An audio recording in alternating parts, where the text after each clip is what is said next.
Привет, друзья! В одном из прошлых роликов я вам рассказывал о главных преступниках в истории спорта. Это видео собрало много просмотров и получило хороший отклик, поэтому если еще не смотрели, то советую посмотреть. Ссылку я оставлю в описании к этому ролику. Я там рассказываю не только о самых известных спортсменах, которые совершили преступления, но и об уникальных случаях, но не менее интересных. А в этот раз я бы хотел с вами поговорить о светлой стороне спорта, а именно о личностях, которые стали героями. И не благодаря титулам, а благодаря человеческим поступкам. В этом топе будут спортсмены, чьи поступки тронули меня больше всего. И я не буду тут рассказывать исключительно о благотворителях. Да, эти люди тоже молодцы, но, во-первых, спортсмены не самые бедные люди, давайте будем честными. А во-вторых, мы не можем знать истинные мотивы каждого спортсмена. Кто-то это может делать из чистых побуждений, а кто-то ради пиара. Поэтому если тут и будут благотворители, то только те, которые понесли действительно высокую цену за свои поступки. В общем, не буду тянуть, меня зовут Игорь, вы на моем канале The Sport, и сегодня мы поговорим о главных спортсменах-героях в истории спорта. Погнали!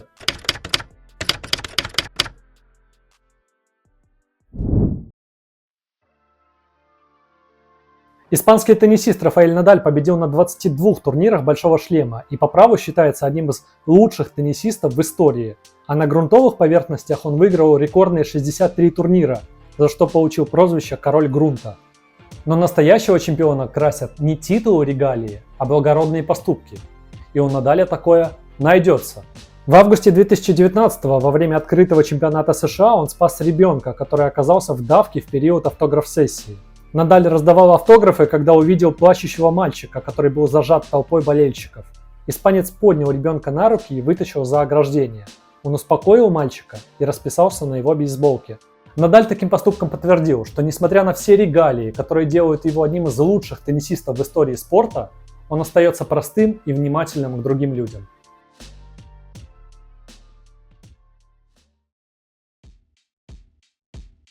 В ноябре этого года полузащитник Манчестер Юнайтед Бруно Фернандеш совершил свой геройский поступок не на поле, а в самолете, помогая спасти жизнь человеку.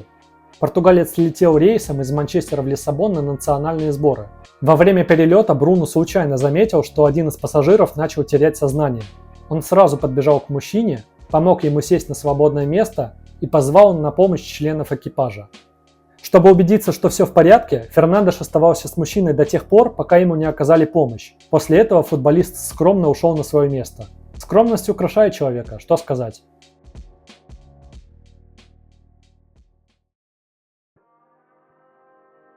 В ролике про главных преступников в истории спорта я уже говорил про преступление Майка Тайсона, и я напомню, что ссылка будет в описании, поэтому обязательно посмотрите. Но на самом деле у Тайсона есть и светлые страницы в его карьере. В частности, в сентябре 2014-го Майк, ехавший по шоссе Лас-Вегаса, увидел, как мотоциклиста подрезал таксист и скрылся с места аварии. Недолго думая, Тайсон вышел из автомобиля, остановил движение на оживленной магистрали и все время, пока не подоспели машины скорой помощи, успокаивал парня, у которого к тому моменту было открытое кровотечение, множественные переломы и разорваны мышечные связки. После приезда скорой помощи Тайсон, по словам мотоциклиста, исчез с места происшествия как супергерой, однако он успел сфотографировать бывшего боксера на мобильный телефон. В благодарность за помощь мотоциклист отправил на имя Тайсона письмо и корзину с фруктами.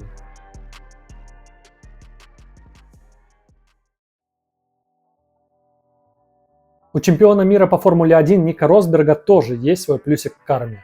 В апреле 2016-го, находясь в Монако, он увидел тонущего мальчика в Лигурийском море. Немецкий пилот без раздумий прыгнул в воду прямо в одежде и вытащил мальчика. Сам Росберг отказался давать комментарии и пиариться на этом, а об инциденте рассказали только его менеджеры.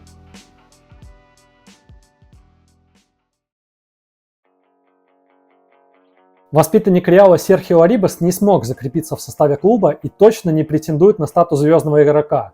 Но героем может быть любой, даже обычный человек. И в июне этого года Арибас стал этим самым героем. Арибас отдыхал на Мальдивах со своей девушкой, когда заметил пару, которая изо всех сил пыталась удержаться на плаву. Не раздумывая, он прыгнул в воду, чтобы оказать им помощь. Спортсмен помог им вернуться к берегу, где их уже встретила группа людей, оказавшая им дальнейшую помощь.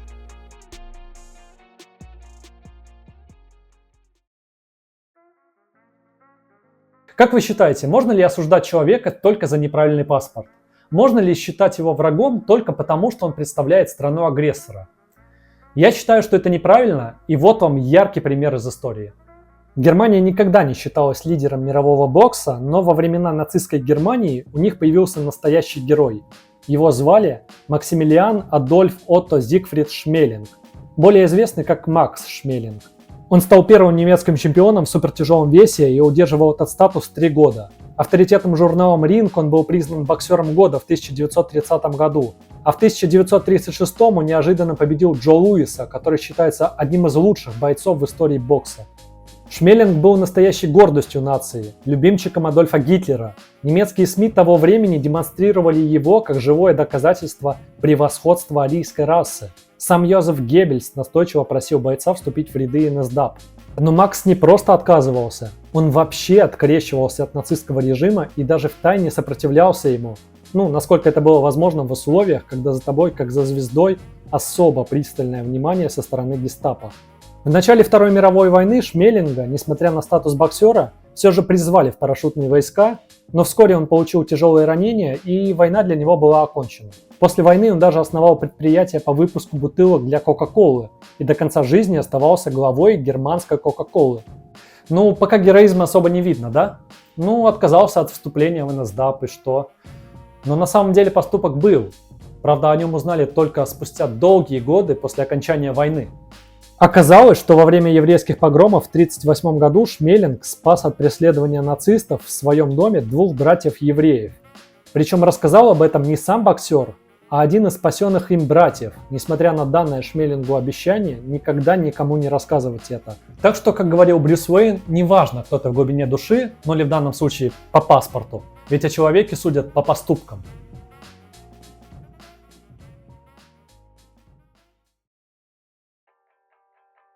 Как думаете, много ли спортсменов готовы пожертвовать карьерой, титулами и деньгами ради своих убеждений?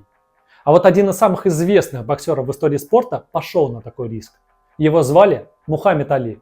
К 1967 году Али уже считался одним из лучших боксеров в истории. К этому времени он шел с фантастическими 29-0 в графе побед и поражений, и, казалось бы, ничто и дальше не сможет остановить эту машину. Но все же шлагбаум ему поставили. И сделал это не боксер. Это сделали чиновники. В 1955 году началась война во Вьетнаме. И если все первые годы войны США только оказывал финансовую и военную помощь, то к 1961 году президент Кеннеди начал наращивать военное присутствие американских войск во Вьетнаме. А к 1965 при президенте Джонсоне численность американских войск там уже достигла более 180 тысяч человек. Разумеется, чтобы поддерживать такую военную активность на другом континенте, в самих Штатах была развернута огромная пропаганда милитаризма и необходимости борьбы против распространения идеологии коммунизма. А для снижения гнева общества из-за мобилизации один раз даже провели лотерею, которая определила, кто должен явиться в призывной пункт и, возможно, поехать на войну во Вьетнам. Пропаганда успешно навязывала эти нарративы на большую часть американского общества. Такое зомбирование очень хорошо отражено в ряде картин, в частности, в фильме «Рожденный 4 июля» с Томом Крузом. Ты купился на трёп о коммунистической угрозе. Они рвутся захватить мир, помнишь? Финелли, ты, Уолш. Город стоял на ушах. И все ради дешевой пропаганды. А не Так в чем работали дело, хоть Томми? Хочешь сжечь флаг? А, Томми, в чем дело? Хочешь, чтобы страна рухнула? Люби ее, Томми. Люби или убирайся. Но мы ушли немного в сторону. В общем, в этот момент, на пике славы, в 1967 году Мухаммеду Али приходит повестка. Али приезжает в призывной пункт и сразу же демонстрирует нежелание проходить воинскую службу. Он специально с ошибками заполняет опрос-анкету, где указывает президентом США Уильяма Шекспира. Он наотрез отказывается участвовать в мобилизации, мотивируя это соображениями совести и убеждениями верующего мусульманина. На него завели уголовное дело за уклонение от призыва, но Али был непреклонен. They never lynched me. They never put no dogs on me. They never robbed me of my nationality, raped and killed my mother and father. What I'm going to shoot them for what? How can I go shoot them? Them little poor little black people, little babies and children and women. How can I shoot them poor people? Just take me to jail. Более того, Али поднимал важный вопрос о том, почему афроамериканцы должны сражаться за свободу и права, которые им не предоставлены в их собственной стране. В итоге Али приговорили к 5 годам тюрьмы и крупному по тем временам штрафу в $10 000. Али в тюрьму не сел, так как юристы более 3 лет подавали апелляцию одну за другой. Но хуже всего было то, что спортивные комиссии одного штата за другим лишали его боксерской лицензии. Всемирная боксерская ассоциация аннулировала его чемпионский титул. У него был отобран паспорт, то есть его лишили даже возможности легально выехать из страны. В последующие месяцы он превратился в настоящего изгоя нации, а в СМИ началась откровенная травля легенды. К примеру, на одной из обложек журнала Esquire Али изрешечен стрелами и внизу надпись «Страсти Мухаммеда Али». Но несмотря на все репутационные и финансовые издержки, Али, готовый к тому, что больше никогда не выйдет на ринг, не просто не изменил свою позицию, но только ее укрепил. С 67 по 70-е годы он выступает в университетах по всей Америке с пацифистскими лекциями. Некоторые вузы даже платят ему за это. Особым уважением Али пользуется у молодежи, и зачастую его яркие выступления заканчиваются овациями. Время шло, усталость американского общества от войны росла, и риторика Али находит отклик у все большего количества людей. Не только антивоенно настроенных, но и тех, кого заботило равноправие между белыми и чернокожими жителями страны. И вот спустя 3 года появился первый свет в конце тоннеля. Мухаммеду Али разрешили выйти на ринг в штате Атланта. Тот бой он выиграл, и вскоре спортивная комиссия Нью-Йорка вернула ему боксерскую лицензию. А в 1971 году и Верховный суд США удовлетворил апелляцию Али, оправдав его и восстановив все гражданские права. Впоследствии он еще не раз защитил титул чемпиона мира и стал одним из самых легендарных бойцов в истории бокса, а также одним из важнейших стимулов борьбы за гражданские права и против расовой дискриминации.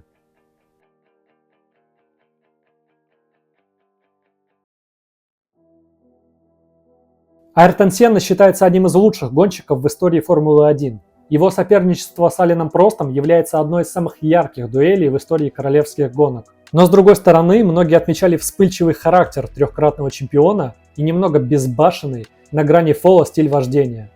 Его неуступчивость доходила до того, что он был готов подрезать соперника на трассе, лишь бы не уступить ему. Но несмотря на всю жесткость и неуступчивость на трассе, великий бразилец всегда пытался помочь другим. И делал это даже своим соперникам.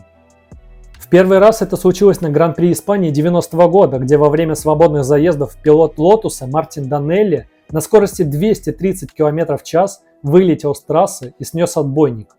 Удар был такой силы, что машину буквально разорвало пополам, а сам пилот вылетел на трассу и лежал неподвижно. Вместе с медицинской бригадой на место аварии прибыл Айртон Сенна и держал его окровавленный шлем, пока медперсонал проводил подготовку к эвакуации.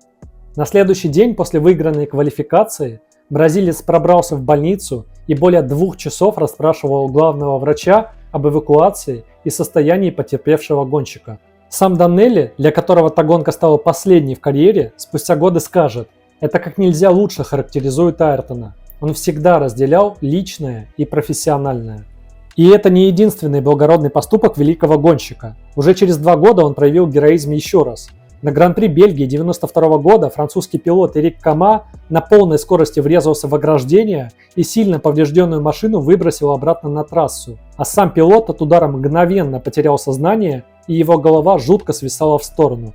Ехавший следом Сенна без всяких раздумий, в нарушение всех правил, припарковал свой Макларен на обочине и первым бросился к потерпевшему. Учитывая ревущий двигатель из-за зажатой педали газа вырубленного пилота и серьезные повреждения спорткара, случиться могло что угодно, вплоть до взрыва или пожара. Несмотря на этот риск и на риск попасть под машины проезжавших пилотов, Сенна добежал до разбитой машины и заглушил двигатель.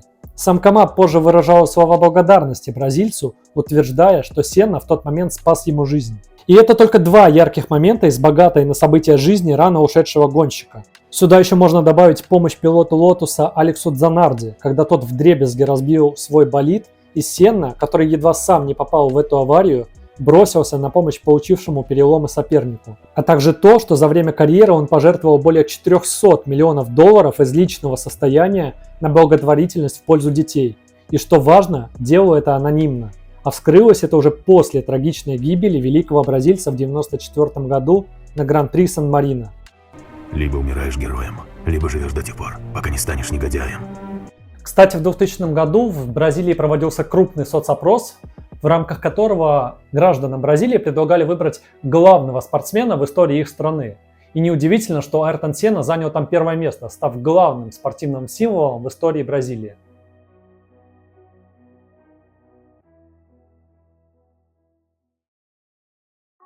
Уверен, многие российские любители спорта помнят страшную авиакатастрофу, которая в 2011 году унесла жизнь ярославского «Локомотива». В тот день один из лучших хоккейных клубов России летел в Минск на первый матч нового сезона для игры с местным «Динамо». Но из-за ошибок экипажа самолет потерпел крушение и унес жизнь практически всех, кто был на борту. Одним из погибших был хоккеист Иван Ткаченко. Он 10 сезонов играл за «Локомотив» и последние годы являлся капитаном железнодорожников. Так вот, после гибели хоккеиста выяснилось, что он был крупным благотворителем и практически каждый месяц жертвовал деньги. Он перечислял деньги детдомам, церквям, пенсионерам. Он буквально мог в теленовостях увидеть, что кому-то нужна помощь, и уже был готов перечислить средства. Как позже выяснилось, за все время он перевел почти 10 миллионов рублей, и большую часть из них анонимно. А последние 500 000 рублей он перевел за 15 минут до своей гибели. Этот платеж был сделан для помощи в лечении девочки с острым лимфобластным лейкозом. Очень горько, что такие великие люди так рано уходят, в то время как разные злодеи живут до самой старости.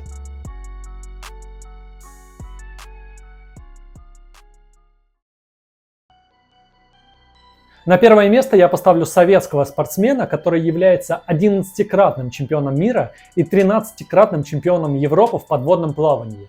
Его зовут Шаварш Карапетян. И его фантастические героические поступки сделали его даже более известным, чем его спортивные достижения. Первый раз армянский спортсмен стал героем в январе 1974 года. На пути из Цахкадзора в Ереван у автобуса, на котором он ехал, обнаружились неполадки в моторе. Водитель неосмотрительно остановил автобус на крутом подъеме и вышел из салона. И в этот момент неуправляемый автобус покатился вниз в ущелье. Карапетян мгновенно оценил ситуацию, разбил локтем стекло водительской кабины и успел повернуть руль в сторону горы. Автобус ударился об нее и остановился. Если бы не реакция спортсмена, автобус бы упал в ущелье и забрал жизнь более чем 30 находящихся внутри пассажиров. Второй подвиг нашего супергероя случился спустя 2 года. Совершая утреннюю пробежку в Ереване вместе с братом и тренером, Карапетян стал свидетелем ужасной картины. На его глазах набитый людьми троллейбус на полном ходу свалился в ереванское водохранилище. Шаварш осознавал, что медлить нельзя, и счет идет на минуты. Он первым бросился в воду и с первого погружения добрался до троллейбуса.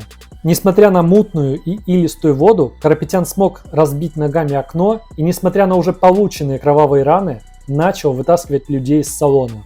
Это все происходило на глубине 8 метров. Шаварш доставал людей на берег, где брат и тренер пытались откачивать людей, ожидая приезда спасателей. Приплюсуйте к этому то, что при каждом новом погружении Карапетян резался об острые осколки разбитого стекла, и станет понятно, насколько он сам был измотан. Он нырял за людьми более 20 минут и к тому моменту уже поднимал на поверхность мертвых людей. В одно из очередных погружений он обессиленный уже сам под водой потерял сознание, и только тогда его родной брат вытащил из воды и спас ему жизнь. О трагедиях подобного рода в СССР было принято молчать, поэтому об этом подвиге стало известно лишь спустя 6 лет. Но и на этом подвиги не закончились. В феврале 1985-го в Ереване загорелся спортивно-концертный комплекс имени Карена Демирчана. В этот момент там находились люди, и бывший спортсмен одним из первых бросился в огонь спасать людей. В ходе спасения он получил серьезные ожоги и месяц провел в больнице, после чего пошел на поправку. После этого случая про него уже шутили, что, мол, он в огне не горит и в воде не тонет. Вот таков он, армянский супермен. Кстати, я о Карапетяне писал в своем телеграм-канале, рекомендую на него подписаться, я оставлю ссылку под этим роликом. Я там выпускаю много интересных фактов из истории спорта, что произошло в спорте в этот конкретный день, в разные годы. Даю оценку актуальным событиям из мира спорта и не только из футбола. Ну и также даю анонсы новых своих видео. Поэтому подписывайтесь, там уходит также много интересного контента. А чьи из рассказанных историй вам понравились больше всего? Каких других спортсменов вы считаете героями и хотели бы видеть в этом списке? Напишите в комментариях под этим видео, это будет интересно обсудить. И не забудьте поставить лайк этому видео, это поможет развитию моего проекта. И подпишитесь на канал, если этого еще не сделали, потому что здесь будет выходить много интересного контента. Увидимся! До скорого!